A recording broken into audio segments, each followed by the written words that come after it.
matin, dans le sud Gironde, 14 000 hectares de forêt ont brûlé depuis le 12 juillet. La bonne nouvelle, c'est que l'incendie ne progresse plus, il est fixé.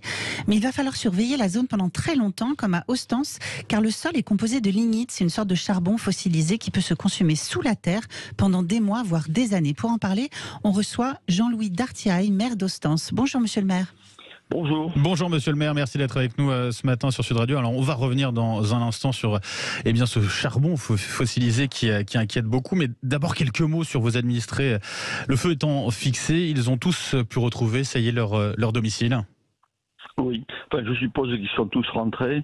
En tout cas, toute la journée, ils sont rentrés calmement et sont chez eux, oui. Vous avez assisté à ces retours. J'imagine que beaucoup étaient soulagés de retrouver leur chez eux, finalement, leur logement. Oui, mais bien sûr. Nous, ça fait la deuxième fois qu'on est évacués, donc il y avait pas mal de latitude. Et oui, ils ont été contents de retrouver leur maison en état d'une part.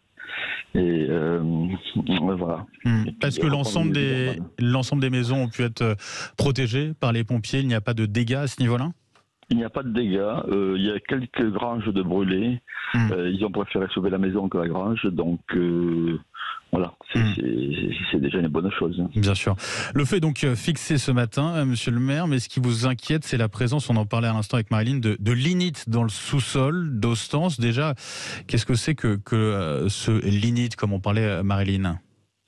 Alors le lignite, c'est un charbon qui est en formation, qui est beaucoup moins profond que le charbon. Il a un pouvoir calorifique aussi un peu plus faible. Et les lacs, nous avons 5 lacs, ce sont d'anciennes carrières de lignite. Et donc, toutes les nappes de lignite n'ont pas été exploitées. C'est-à-dire qu'on exploitait une nappe et la nappe qui était juste à côté n'était pas exploitée. Ce qui fait que si le feu s'y est mis dans ce lignite, il y a des couches plus ou moins épaisses de 1 à 4 mètres, voire 5 mètres. Et lorsque c'est un feu, il faudrait arriver à noyer avec des tonnes d'eau ce feu intense qui brûle dessous. Donc, c'est un peu compliqué pour l'éteindre. Ça veut dire que ça continue à brûler en sous-sol et en sous-sol, mais vraiment pas profond, quoi. Et comme il y a une couche de terre qui est très faible, par endroit 1 mètre voire moins, effectivement, c'est difficile de... C'est-à-dire que quand il se consume, ensuite, le terrain peut s'effondrer. Ouais. Il y a ce risque d'effondrement en plus. Voilà. Et donc, autour de ce lac-là, celui qui a brûlé le plus, il y a des pins qui ont poussé naturellement. Et ils ont poussé sur des couches de lignite.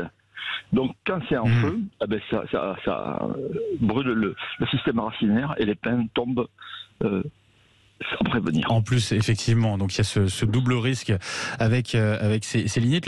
La pluie que vous avez eue ce week-end, elle n'a pas permis au moins de refroidir un petit peu, voire d'éteindre certaines de ces poches de lignite, monsieur le maire ? Non, le lignite, non, pas du tout.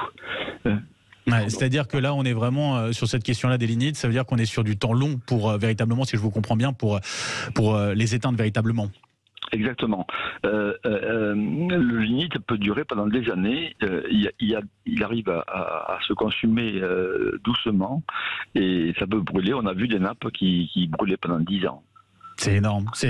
Avec le risque de reprise en plus.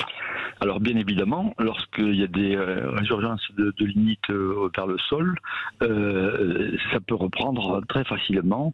On connaît ces secteurs, mais ce risque est toujours latent. Au-delà des risques de reprise d'incendie, ces lignites représentent aussi un danger, un vrai danger pour les riverains. Monsieur le maire, c'est important de le souligner. Alors, vous avez parlé éventuellement de ces pins qui peuvent tomber, de ces trous qui peuvent se créer. On peut s'enfoncer véritablement et se brûler, quoi. Ah ben, tout à fait. Il y a eu, dès les premiers jours, il y a eu 3 accidents dans le même après-midi. Quelqu'un qui a eu les 2 pieds brûlés, il est parti à l'hôpital. Un capitaine de pompiers, ou une capitaine plutôt, et quelqu'un qui n'avait rien à faire là. Donc c'est important effectivement de dire aux personnes qui sont sur place, faut pas y aller tout simplement. Les dangers invisibles, ouais. En fait, une fois que le lignite s'est consumé, on voit pas la différence avec le sol. On voit juste une tache jaune orangée, et là c'est danger très grave. Il ne faut pas y mettre de pied. Concernant la faune et la flore, cet incendie, il a tout détruit, monsieur le maire. C'est quoi le paysage que vous avez sous vos yeux ce matin ? Alors la faune, la flore, oui, elle a été détruite. La faune, elle, certains animaux se sont échappés, mais pour fuir, il fallait courir, il fallait partir dans les espaces qui étaient déjà brûlés, et donc beaucoup se sont brûlés les pattes.